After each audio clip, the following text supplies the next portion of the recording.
दिल्लीतील मद्य धोरण घोटाळ्यात अटकेत असलेले आम आदमी पक्षाचे नेते मनीष सिसोदिया यांची कोठडी दिल्लीच्या रौज एव्हेन्यू कोर्टानं 6 एप्रिलपर्यंत वाढवली आहे। मनी लॉन्ड्रिंग प्रकरणात त्यांचा सहभाग असल्याचा आरोप करत सक्तवसुली संचालनालयानं ही याचिका दाखल केली होती। यापूर्वी सिसोदिया यांची कोठडी 22 मार्चपर्यंत वाढवली होती।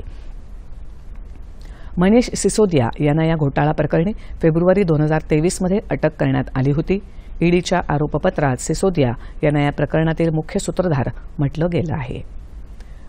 भारत राष्ट्र समितीच्या नेत्या के कविता यांनी सक्तवसुली संचालनालयानं केलेल्या अटकेच्या विरोधात सर्वोच्च न्यायालयात दाखल केलेली याचिका मागे घेतली आहे। दिल्लीच्या एका न्यायालयानं 16 मार्चला कविता यांना एका आठवड्याची ईडी कोठडी दिली होती।